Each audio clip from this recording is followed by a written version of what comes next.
Saudara, rekayasa lalu lintas di Jalan TB Simatupang dilakukan pemerintah Provinsi DKI untuk mengurai kemacetan akibat adanya proyek galian di lokasi itu. Dengan persetujuan Kementerian Pekerjaan Umum, rekayasa lalu lintas pun juga akan menggunakan area jalan tol. Kawasan TB Simatupang sendiri merupakan salah satu titik kemacetan terparah di Jakarta, terutama di jam berangkat dan pulang kantor. Lalu, seberapa efektif rekayasa lalu lintas ini di kawasan TB Simatupang? Kita akan berbincang dengan pakar tata kota Nirwono Yoga. Selamat siang, Pak Nirwono. Selamat siang, Mas Jono, apa kabar? Ya, semoga Ya, sehat-sehat selalu, Pak. Pak, ini ya, rencananya mulai sore nanti Pemprov DKI akan memberlakukan rekayasa lalu lintas dan ini masih dalam simulasi sepekan terkait ya, dengan kemacetan horor di TB Simatupang. Menurut Anda seperti apa efektivitasnya?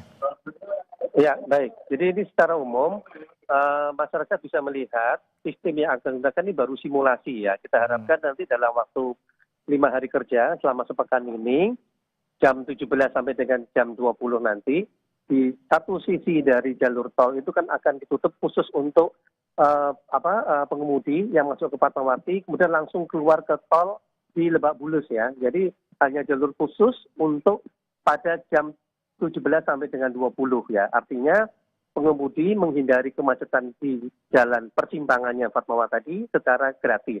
Nah, yang perlu dicatat pada jam-jam sibuk tersebut itu ada sekitar 800-an kendaraan ya yang biasanya masuk dari pintu tol di Fatmawati tersebut. Dan kalau kita lihat di jamnya adalah jam pulang kantor ya. Jadi ada dua arah yang akan menjadi catatan. Pertama tentu dari arah jalan Fatmawati sendiri. Yang kedua tentu di jalan tolnya sendiri yang berasal dari jalan TB Simatupang. Yang ketiga yang menjadi catatan ini baru simulasi jam sibuk. Artinya jam 17 jam 20 ya. Tentu akan lebih ideal kalau ini juga dicobakan misalnya pada waktu pagi hari ya. Macetnya sekitar dari jam taruhlah mungkin jam 7 sampai dengan jam 9 pagi. Selain itu juga yang menjadi pertimbangan ini Mas Yudo, perlu juga nanti dipertimbangkan dengan Kementerian PU ya, yaitu pintu tol keluar yang ada di seberang sebelum Fatmawati ya. Kalau yang nanti dibuka ini kan jalan masuk yang ada di depan stasiun Fatmawati. Nah sementara kalau yang satunya lagi sebelum perempatan ini juga ada jalan keluar di tol tersebut yang juga perlu dikaji ke depan apakah perlu juga dilakukan buka tutup. Nah yang menjadi menarik adalah pada simulasi nanti perlunya sosialisasi kepada masyarakat. Kenapa? Pada jam-jam sibuk pasti akan terdampak. Disinilah kita harapkan nanti pada jam-jam sibuk itu bagaimana dengan pembukaan jalur tadi itu dapat mengubah sirkulasi kendaraan. Kenapa? Kalau tadi yang kita bicara pintu tol gate yang pintu masuk dan di sebelah kiri itu hanya untuk kendaraan pribadi ya.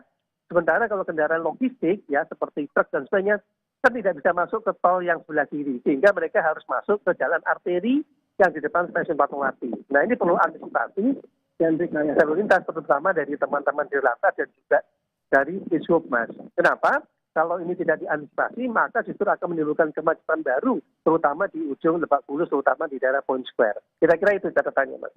Tapi berdasarkan pengamatan Anda, Pak Nirwono, bahwa ini situasinya telah terjadi sekian tahun. Menurut Anda apakah Ya, ini persoalan tata kota, terutama ruang ya. di wilayah kawasan TB Simatupang ini sudah banyak perkantoran dan juga pertumbuhan jalan ini tidak seimbang dengan pertumbuhan kendaraan?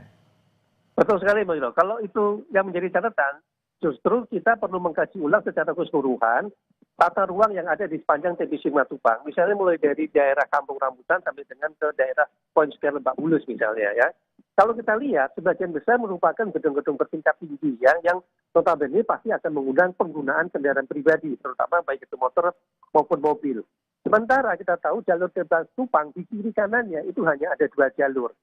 Praktis sebelum ada proyek pembangunan infrastruktur pun sebenarnya dari 2 jalur itu kalau kita pantau di lapangan, jalur sebelah kiri itu lebih banyak untuk keluar masuk kendaraan di gedung-gedung tersebut.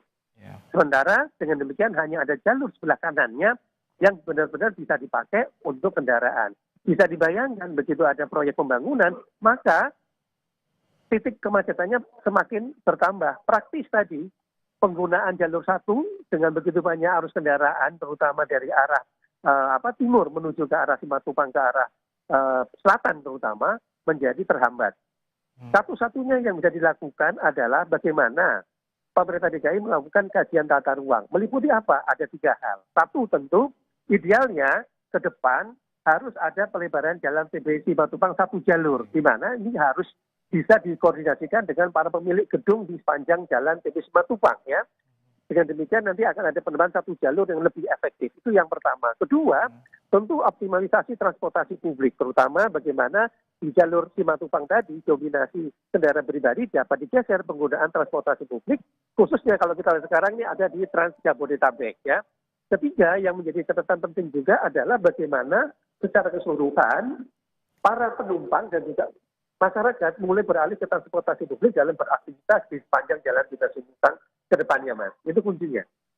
Artinya itu saat ini situasi ada proyek galian yang juga makin memperparah kemacetan di sana. Dan solusinya hanya tadi, dua yang Anda sebutkan terkait dengan pelebaran jalan. Dan itu tentu memakan waktu lama ya Pak. Dan kedua, bagaimana masyarakat menggunakan transportasi umum atau transportasi publik. Betul. Nah, PR kedua yang menurut saya harus jadi catatan adalah bagaimana dalam pengaturan pembangunan infrastruktur ke depan harus terintegrasi dengan baik. Ya, misal kalau kita tahu di TB Simatupang panjang, ini pembelajaran untuk jalan-jalan lain tidak hanya di TB Simatupang ya. Artinya pada saat pemberian izin pembangunan infrastruktur, entah itu PAM, palija, gas ataupun juga pembangunan trotoar, harus terkoordinir dengan baik dan diatur polanya.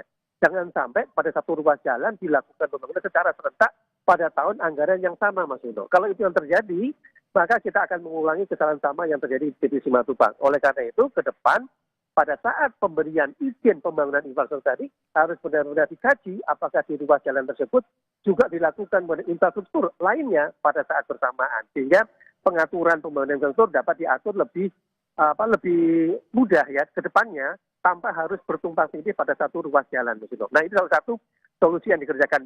Selain itu tentu percepatan pengerjaan sebuah proyek ya, artinya 24 jam, kemudian juga pengaturan rekayasa lalu lintas termasuk juga jalur pejalan kaki pada saat proyek pembangunan juga menjadi perhatian para pelaku usaha. Nah, kalau belajar dari kasus Simatupang, kita berharap secara keseluruhan seluruh proyek pembangunan tadi harus selesai di akhir bulan Oktober. Kenapa? Kita tahu sekarang sudah mulai masuk bulan hujan ya. Kita bisa membayangkan di belum musim hujan aja macetnya seperti ini. Kalau tambah musim hujan, pasti akan menambah kemacetan yang lebih parah. Nah, ini maksudnya yang harus segera dihindari oleh Pemprov DKI. Kira-kira itu, Mas Juno. Baik, ini perlu solusi komprehensif, terutama berbagai pihak agar terjadi solusi atas kemacetan yang terjadi di Jalan TB Simatupang. Terima kasih atas perspektif Anda, Pakar Tata Kota Nirwana Yoga, telah berbagi bersama kami di Kompas Siang. Selamat siang.